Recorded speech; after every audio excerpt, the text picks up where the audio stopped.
Welcome to Amp Life, the #1 podcast for amputees, hosted by an amputee, and brought to you by Dilatory Orthotics and Prosthetics, located in Pittsburgh, Pennsylvania.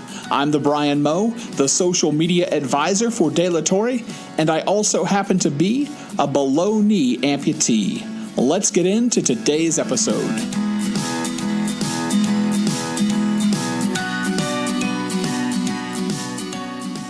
All right, how's it going, everyone? My guest today is Ironman athlete, bilateral amputee, Scott Rigsby. Scott, welcome to Amp Life.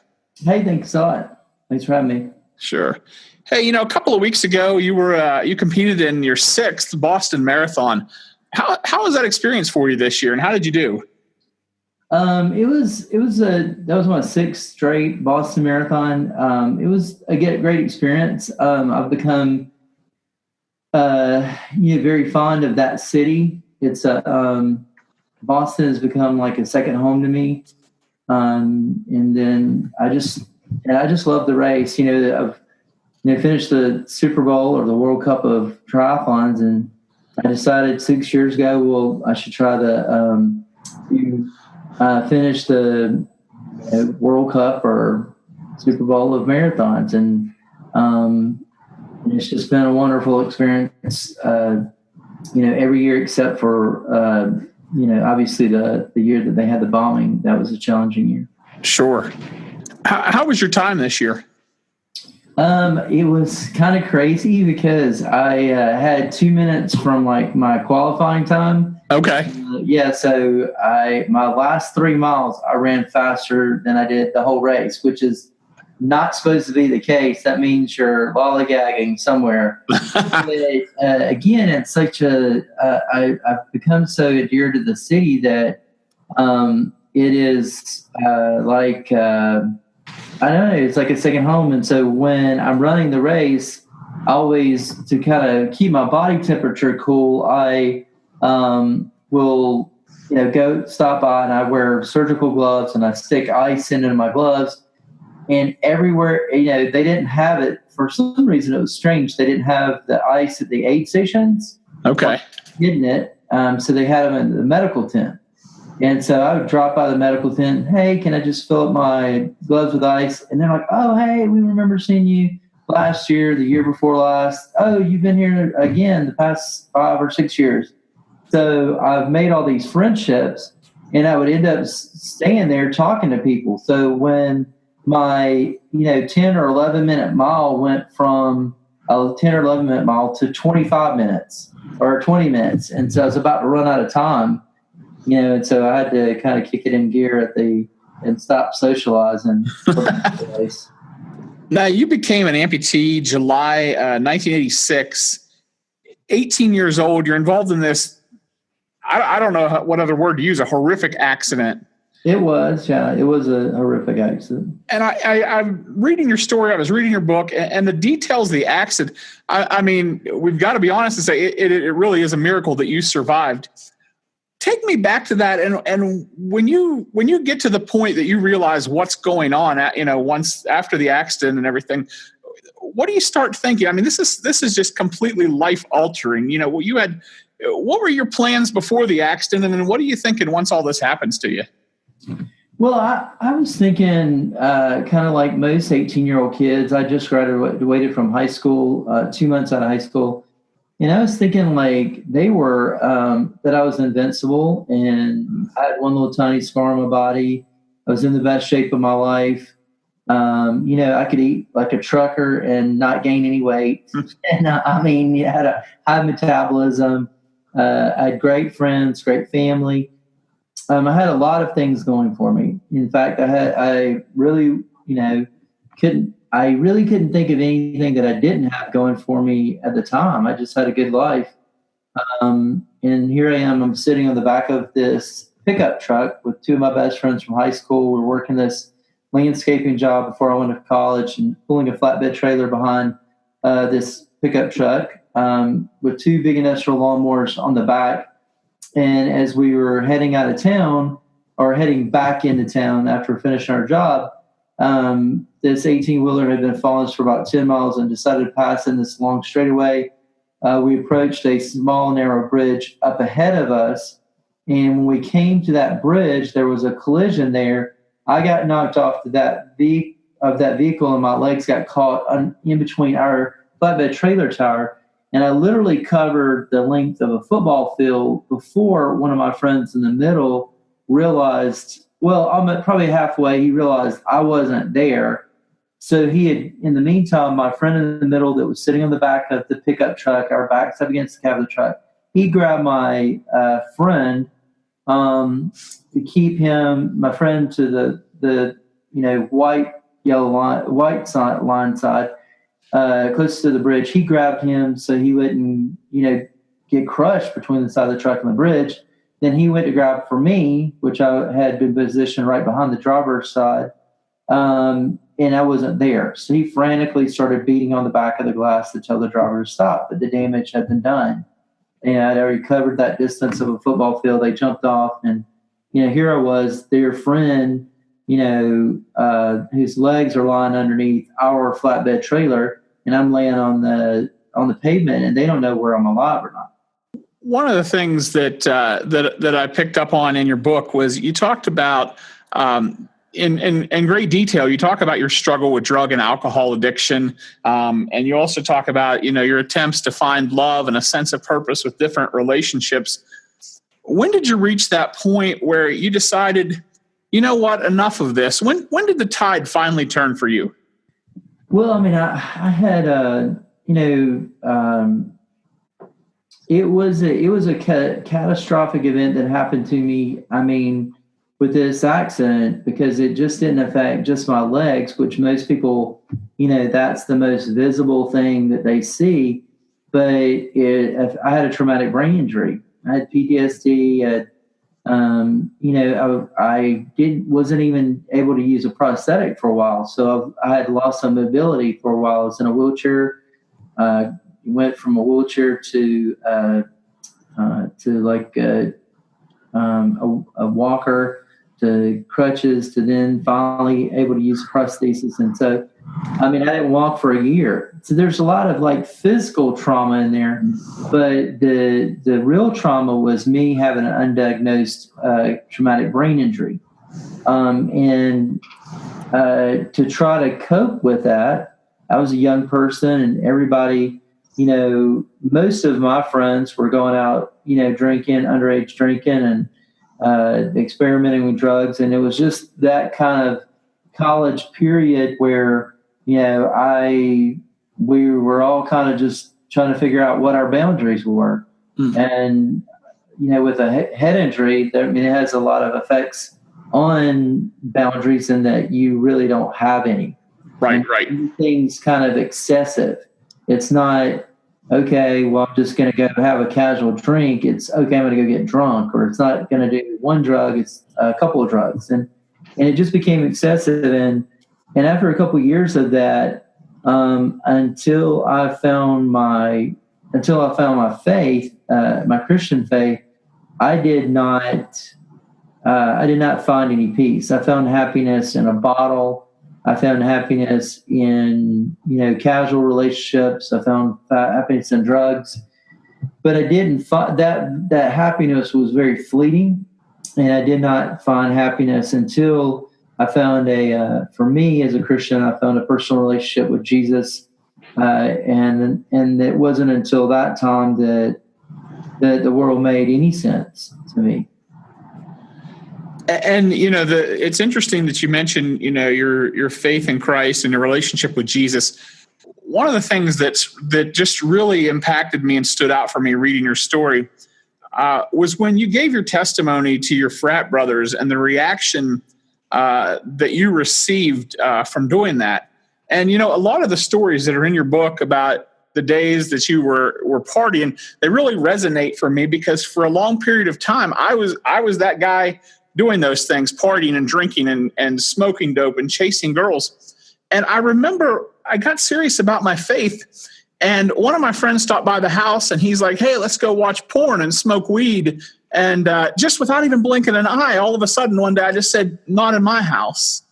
And suddenly my friends are looking at me and they're wondering, who is this guy? What's he done with Brian? And So I wonder what's going through your head when you're giving your testimony to these guys. Was their reaction something that you expected, or did it throw you off a little bit? Well, I mean, before, you could, hear a pin drop, and then, then that's when people, kind of rallied around me. I think they were in shock at first because, I mean, if you went around and kind of polled, did a poll for all those guys and did a survey for all those guys, did they believe in God, and, what is their faith, and all those things. There was a belief system there, but it wasn't just the life to line up with that belief system. It was something that they believed, but then they were just not walking it out. So there was faith, but it was out without action. And so here this person is, and me, that they have seen like a person so crazy that I was too crazy for them at times, that they're like, wow, okay, he's now saying what we all believe, but now he's saying that he's going to walk it out. Well, all the eyes were on me. I had more eyes on me than a supermodel at that time, because I had made a bold statement. And it wasn't really any different when I went out and started telling people as a double amputee, hey, I'm going to do the Ironman. I mean, people want to have a dream like that. They want to have this impossible dream in their life that they're doubters, and everybody wants to be the quarterback that in those last 2 minutes of the game, they're given the ball and then they win the game. Right. Everybody wants to be in that position, but very few people have the courage, or have the discipline, have the courage, have the support system to be able to put themselves in that position to play out that role. I constantly tell people all the time that, when I'm talking, I talk to professional and college athletic teams, I talk to churches, like military bases, businesses, places like that. And I always tell them that this is not my story, that this is really God's story, and how He allowed me to play a role in His story. And so for me, I began to start to play a role in a story. And I like how you say that it's God's story, that you're playing the role. Because, and let me preface this by saying that, I understand that God doesn't call people who are already equipped. He equips people that He calls to do things. And so God calls you not just to any triathlon. He calls you to what most people consider the most grueling, challenging, difficult triathlon on the entire planet, the Ironman World Championship in Hawaii.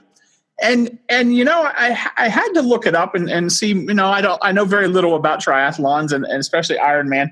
And I had to look it up. And so I'm looking through this, and it would be a big deal for anyone to go and do this. But you're not just any competitor, and you're accepting God's call to do this. And from your story, the first two things that struck with me in this is, one, at the time you answer this call, you can't swim. And then the other thing was you didn't have a bike. And so take me through the process, because when God called Moses, Moses, he made excuses.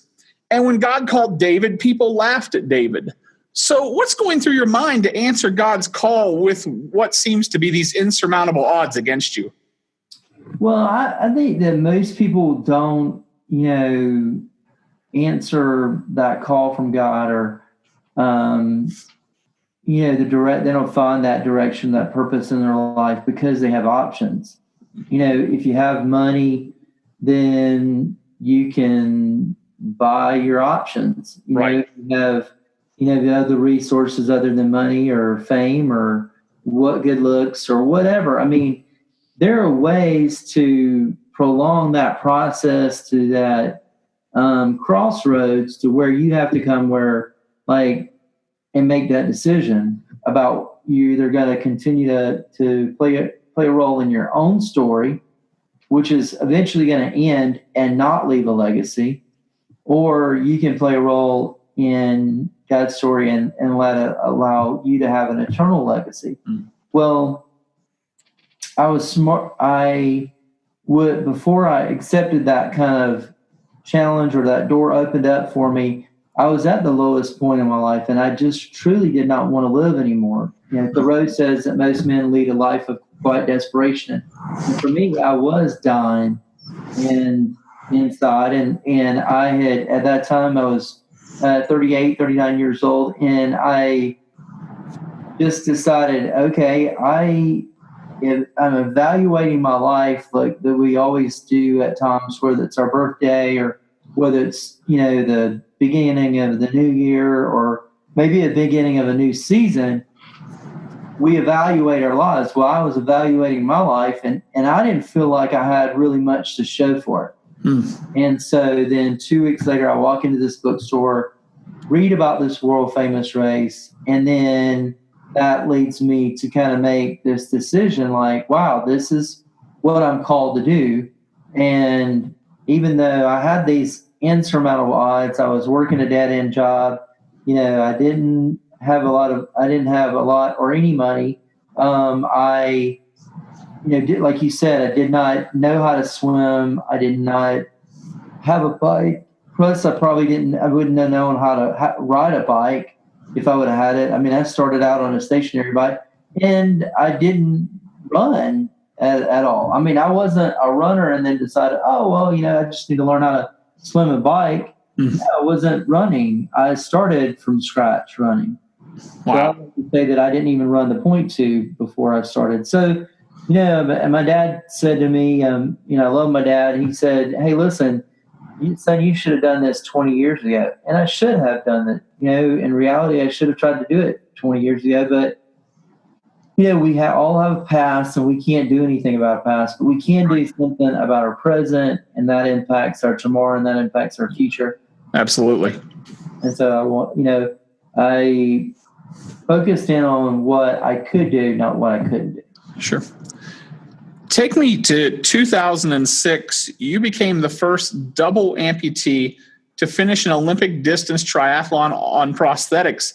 What was that accomplishment like for you? Well, I mean, that was just another, my ultimate goal, was to do the Ironman. So any of these other goals, and they don't have, like records, like Usain Bolt, the sprinter. Right. Every time he breaks some record. In terms of amputee records, I stated that that was the case. And as far as I know, that was the case because that was just a milestone leading up to the Ironman. I mean, and that, like the old adage, you eat an elephant one bite at a time. It was just kind of chipping things away, and going, okay, I've gone a fourth of the way, I made it a fourth of the way. Okay, right. I can make it half of the way. And then when you get half, okay, I can make it the rest of the halfway. One of the requirements to do the Ironman in Hawaii is that you have to finish at least, show that you can finish half of that distance of the 2.4 mile swim, 112 mile bike ride, 26.2 mile run, 140.6 miles. Half of that is 70.3. You have to finish that you can finish like 70.3 miles in like eight and a half hours. Wow. And so once I was able to chip off these milestones, the dream became more of a reality. So you've chipped away at the milestones and you're moving forward in your journey, and you reach the Ironman World Championship in Hawaii. What goes through your mind as this is about to begin? How confident were you at the start that you would meet all the required times to continue this journey? And did you ever have a moment of doubt leading up to right before that Ironman started? Well, I was about to say that I wasn't confident at all because, let's see, the Ironman is in October, the second week of October, and in mid-June, I had attempted an Ironman and I had broken my back Oh, wow. At a bike wreck in Coeur d'Alene at the Coeur d'Alene Ironman. And I'd made it 52 miles on the bike to cross to make the time cutoff. You have 10 hours and 30 minutes to finish the swim portion, the bike portion, or you get disqualified. They won't let you do the run. And then I made it about almost 12 miles on the marathon portion of the course before my friends convinced me that it was probably a good idea, because I was in such bad shape, or I looked like I was in bad shape, and I was in a lot of pain. I was in excruciating pain, that I needed probably to bow out, and hopefully I would be able to heal up from my injuries to be able to do the Ironman in Hawaii. Well, when they took me in an ambulance to the hospital, they found out that through different tests that I had broken one of the vertebrae in my back. Wow. And so here I was, I ran 252 miles and, ran 12 miles in the marathon with a broken back, but my dreams were dashed. And I wasn't sure that I was going to be able to even do that race once the doctor kind of gave me the diagnosis. And so I kind of eased back into it. But really, I only had 6 weeks of true, legitimate training. And anybody would tell you 3 weeks before any big endurance event that the hay is already in the barn, you're not going to be able to make yourself, get yourself in better shape. You can only hurt yourself. Right. And so I was not in good shape at all, mentally or physically, when I did the race. But I just felt like God had opened up a door for me and that I needed to be able to run through it. Interesting to me that in your book, you compare yourself to Joseph from the Old Testament. And I was a pastor for about 20 years. And in all my years of teaching and preaching, I always viewed Joseph as kind of this, initially, as kind of this punk kid, this arrogant prick. And I always believed that's why his brother sold him into slavery.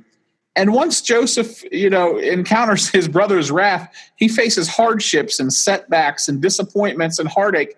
But through all of that happened to Joseph that he endured, God grew him into a great leader who changed the world. And in a similar way, you faced all these hardships and setbacks, difficult circumstances. And I mean, if I'm being honest, that's just putting it really mildly. But what are some of the things that God has taught you through all of this? Well, one of the interesting things, and the reason I kind of relate to Joseph is, I didn't have a coat of many colors, but I did like bright outfits and flashy shirts. And I didn't mind, being flashy. Sure. I very much was a chameleon. When instead of, I didn't mind fighting, but instead of getting in a fight, I enjoyed the challenge of being able to be friends with somebody, to make an enemy a friend. So I've always been very likable.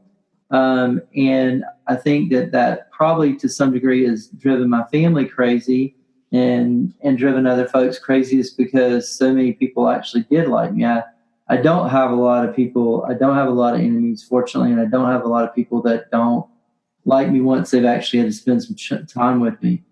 So that is definitely a gift that God's given me.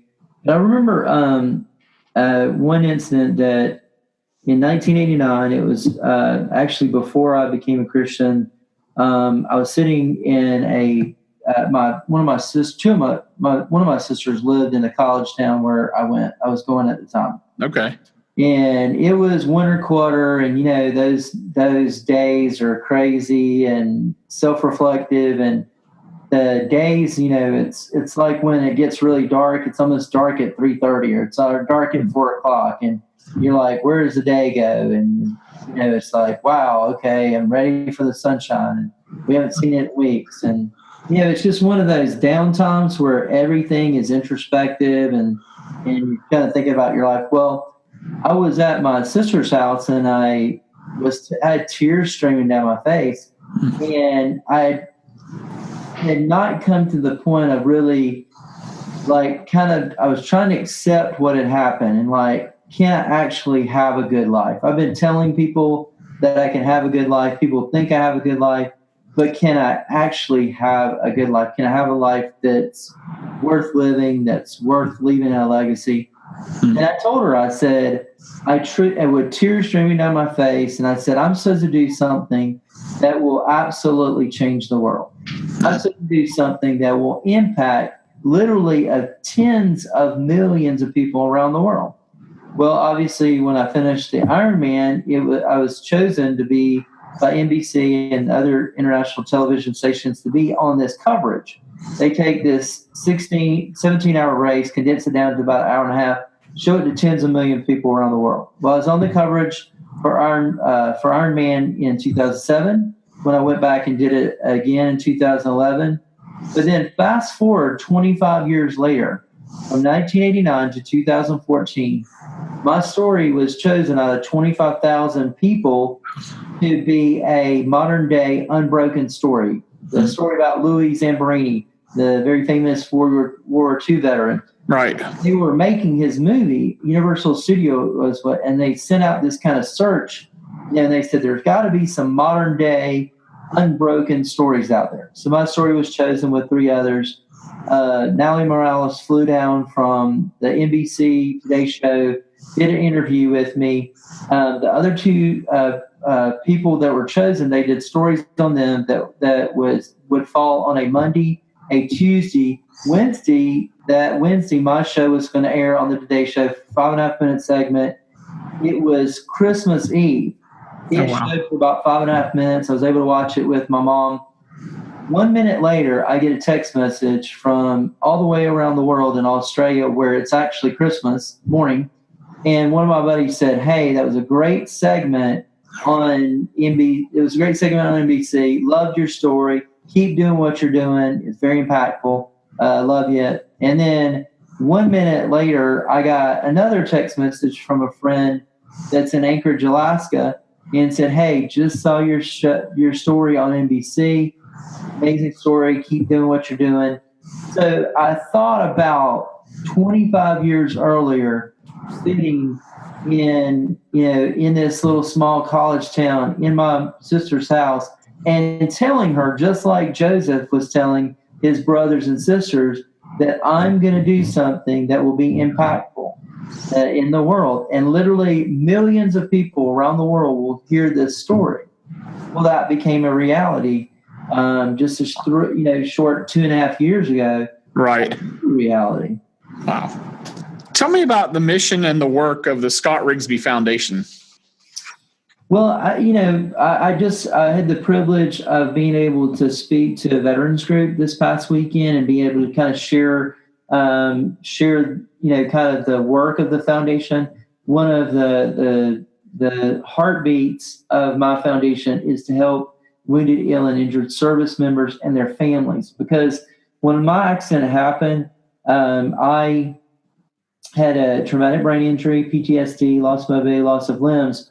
All these things didn't just happen to me. It happened to my family and happened to my community. So I wanted to, once, I got this inspiration to do the Ironman, one of the inspirations were military families. And I wanted to be able to do something to be able to not just help the service member, but be able to help the family. And so our big work is through helping wounded, ill, and injured service members through these retreats that we have a couple of times a year, Warrior Family Weekends. We also, our biggest fundraiser and our biggest event is the Augusta Half Ironman. A couple of years ago, it used to be the world's largest half Ironman. Oh, wow. A couple of races have come into play, but it still has 2,700 people. And what we love to do is we love to take, ordinary folks or triathletes or whoever wants to do like their first half Ironman or their 10th half Ironman or 50th. We go and partner them with a wounded service member and their family or a service member and their family.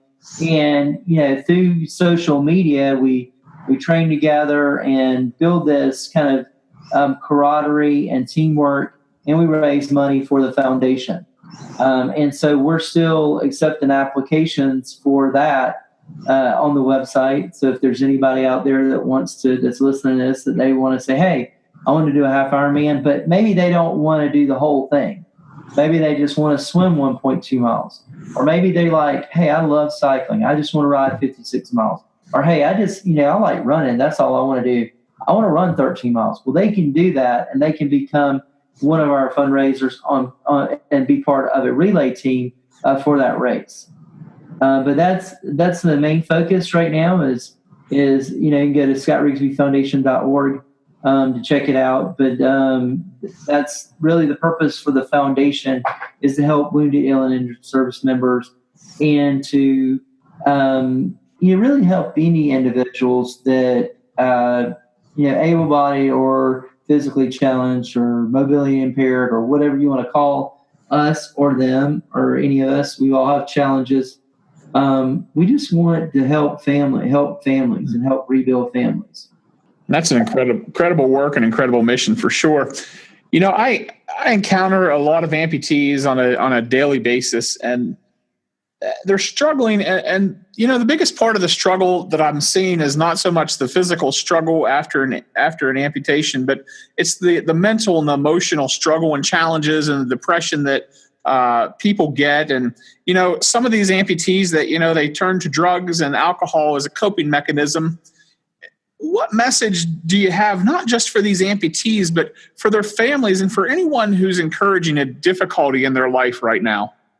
Well, I think sometimes people feel very isolated, like nobody understands me, and I'm the only one that's kind of going through this struggle. But the reality is, there's two things that we all have in common. One is we have pain and we have loss. Yep. When I was sharing with these military families this past weekend, I was experiencing a lot of pain. I had lost my mother last November. And here I am, it's Mother's Day, but the best way that I could think of honoring my mother is the one of the joys that she loved is to hear me talk about my work with wounded, ill, and injured service members and their families and these family retreats. She loved hearing about that. And so the best way I felt like I could honor my mother is to go and spend time with families. Not mourning grief and woe is me, now she's gone and what can I do now and this is a sad day. But to take that pain and to take that loss, that sense of loss, and to put it in a constructive way. And the best way I know how to do that is to serve. Like I said, I'm playing a role in not in my story, but in a bigger story, in God's story. And I truly believe the heart of that, the heartbeat of that statement is the service of others. Amen.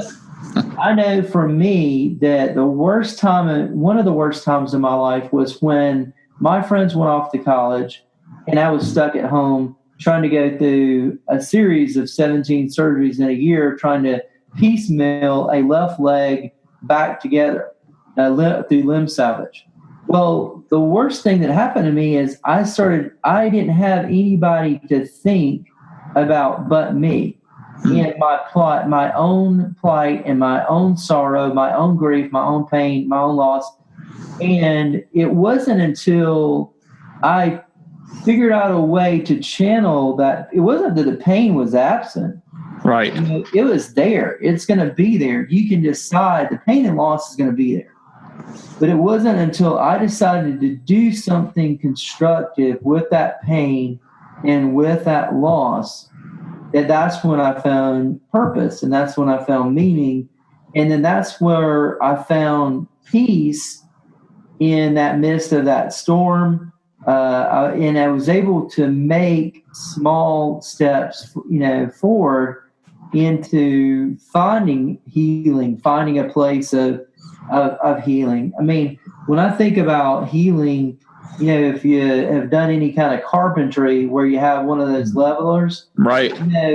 Healing is like that little bubble on that leveler, but the bubble on the leveler is on a seesaw. Because it never is going. It's not going to stay in the middle. But the more service that you do and the more that you're able to get out of yourself and serve others, then the greater chance you're going to have of slowing down that seesaw so you spend more time in that place of being level, on level ground. That's absolutely great advice, and you're right. As far as, sometimes the best thing that we can do to kind of forget about what we're going through is to help someone else with some of the things that they're going through. I've been talking today with Scott Rigsby, who was the first double amputee to finish the Ironman World Championship. If you have not read his book, I highly recommend Unthinkable. It's a great read. It's very inspiring. For more information about Scott and his foundation, visit his website, www.scottrigsbyfoundation.org. Scott, I appreciate you taking time out of your day to join me on Amp Life. It has been my absolute pleasure. Thanks for having me, and I really appreciate it. Thanks, Scott. You've been listening to Amp Life, the #1 podcast for amputees, hosted by an amputee and brought to you by Dilatory Orthotics and Prosthetics, located in Pittsburgh, Pennsylvania. If you enjoyed today's episode, leave us a review on iTunes or give us a like on Facebook. I'm the Brian Moe.